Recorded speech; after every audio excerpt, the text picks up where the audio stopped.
Hi everyone, thank you for tuning into my first review on this channel. I'm Blake and I love music. Today's album is the newest from UK rock group Muse, titled The Wow Signal, or The Wow Signal. It's kind of an interesting name. I need to read more about kind of where it came from. I'm not sure. But for me, I grew up listening to a lot of Muse. In my teenage years, I would have actually probably considered them like one of my favorite bands.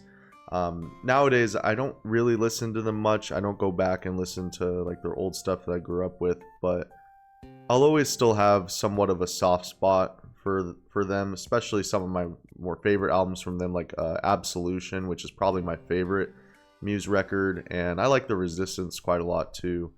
And pretty much everything in between is great as well. Their last album, I can honestly say that I enjoyed, was The Second Law.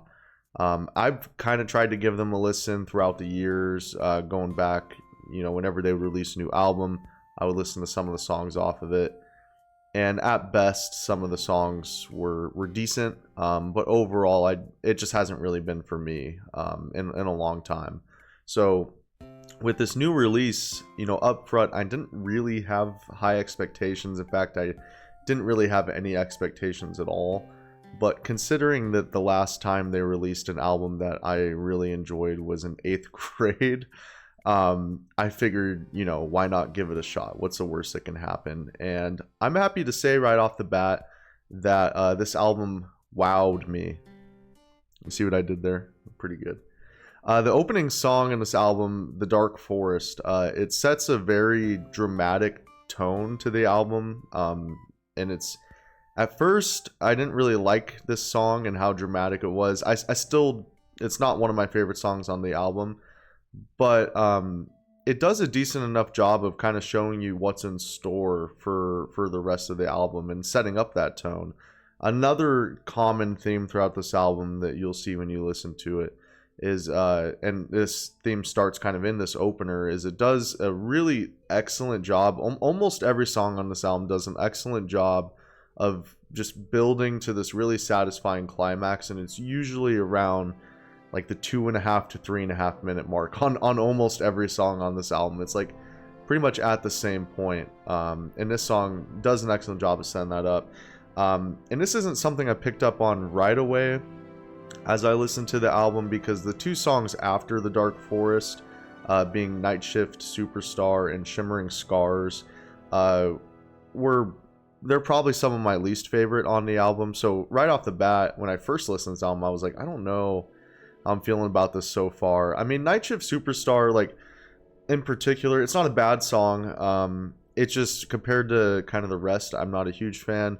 It has much more of like an electronic dance pop sort of feel, which I feel like when Muse goes in that direction, it's not really their strong suit, in my opinion. I've always preferred their kind of like rock songs that are just a little bit heavier. The song does have a pretty infectious bass line. I mean, their bassist is a legend, and the production on the synths is really great. But Matt's vocals do leave a little bit to be desired. When he's trying to hit the high notes in this song, it's some of the weakest parts of the album. Shimmering Scars, which follows right after, has some great components as well. But once again, I'm not a big fan of the vocals throughout the chorus. The writing on the song is pretty good, though. I like the lines like, "All I ever dreamed of has fled to the stars and hides in the dark. And everyone I reach for, they tear me apart, encoding my heart with shimmering scars." That's, I think, the chorus. Good writing overall, which actually this album does have some pretty good writing. My favorite part of the song, though, is like there's like this really cool like guitar shredding right after the chorus, and that's a highlight. But compared to the songs that come after, this isn't one that I'm probably going to be revisiting often. But the fourth song, Cryogen, this is where the album really starts to pick up and just kind of take off from here. The opening guitar riff on this immediately brings me back to like their 2000s stuff. And this is also where I really started to notice like the excellent mixing on this album. It's a really, I mean, the mixing is superb, and the production on this album is really, really great. Matt's voice also has a noticeable step up in quality to me on this song versus the openers. And the chorus on the song just fucking rocks. It is so good. Like it's an interesting song. In the last minute or so, there's like an almost like metalcore breakdown. It's not quite that heavy, but it's a pretty heavy breakdown. And there's even a bar or two of like this awesome bass solo too, which is kind of uncommon. And Christopher Wolstenholme he's a legend. Like he's actually been one of my favorite bassists for a while. But the last minute of this song is really the point on this album where I was like, damn, am I actually liking this? Like, I'm gonna like a Muse album again. Like, this is cool. And then it falls right into Be With You, which feels like a Resistance era song. I like the simple opening. It's really just Matt's vocals and the organ at first. The one thing I don't care for on the song is that, like, ooh, I don't actually remember the exact note. I'm probably way off, but like sounds similar to that. And it's a song that grew on me after a couple listens. It really is all building up to, once again, that 2.5 minute mark where there is this amazing like drop, and it's one of the best parts of this album. Honestly, one of my favorite moments on a song this year that I can think of. It's a peak moment in this album. It only gets better from here. My favorite song on the album is Hexagons. It's the 6th song on this album, and it's honestly one of my favorite rock songs I've heard all year. And even on a first listen, this immediately became one of my favorite Muse songs I've ever heard. It's just like pure guitar bliss. The guitar sounds so good on this album. It kind of feels like every song on this album was just leading to this moment with Hexagons. The lyrics as well. I'm a marionette with severed strings, gorge on my soul while I'm weak and dying, haunted by futures I can't avoid, a shape immersed by the fog of war. Like, the writing is kind of awesome on this song, and honestly on most of this album. Those synth runs on the song are really great. Seriously, like, if you don't like Muse at all, that's fine, but I do think you should give this song a shot. It's that good where it's worth it. And the ending of the song is perfect too, because it has a seamless transition into the song The Sickness in You and I, where the album almost has like an even heavier feel and is even getting further from the poppier songs that were in the beginning of the album. The song features another great bass line, and it's just a nice song to listen to. It's followed by Unraveling, which is another standout track to me. Is probably my favorite vocal performance from Matt, except for maybe the closing song that we'll talk about. His like softer vocals at the start of the song are really smooth and really beautiful, honestly. And in the chorus, there's more power, and he sounds great on the song. The guitar riff in the chorus goes really hard as well. Remember earlier when I kind of talked about like how dramatic this album can be? I feel like this song, Dark Forest kind of felt almost like performative to me. I don't know, that's just kind of the vibe I got from it, while this song sold me on how dramatic it was with its like grand chorus.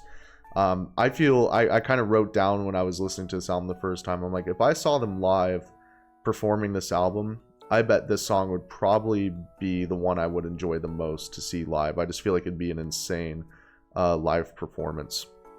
For the rest of the album, we have Hush with Ellie Goulding. I didn't care for this song a whole lot.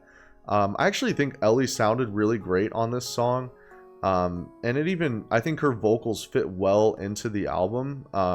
But this song just didn't really do a whole lot for me, especially considering the quality of the songs that preceded it. And then we close with Space Debris, which is honestly a gorgeous song with some really great writing. I love the comparison. It's very simple, but the comparison of like a relationship drifting apart, like love drifting, to space debris. It's really simple, but it's effective. Once again, it's a dramatic song, but it has more stripped back instrumentation, and I think it's a really perfect ending to the album, honestly. The album has hints of like cosmic vibes throughout and themes of like the separation, and this last song really goes all in on that, and it's beautiful. It's great. So overall, I'm happy to say that I actually really enjoyed this album. By the end of Space Debris, I mean, that song is gorgeous, so it was already kind of making me emotional, but I started to feel emotional just like realizing that like there's a great, like honestly Muse is a great band. If we're being honest, like they've released, I think, more good albums than they've released bad at this point, especially with the release of this album. And it's just great to see them have this return to form. I think really the production on this album was a standout, and when Matt's voice was good, it was really, really good. Like I don't think his voice has really aged that much all these years later. So I'm gonna rate this album an 8 out of 10. I really did enjoy it. Before we close here, Leonard had a few notes that he wrote down. We're gonna share these. So Leonard, he had 2 notes for this album. This is Leonard, by the way. You'll learn more about him the more you watch the channel. He said that his muse is Rufus from Kim Possible. And then his other note was, what the fuck is a hexagon? And he reviewed it a 3 out of 13. So those are Leonard's thoughts. Thank you for watching, and I will see you next time.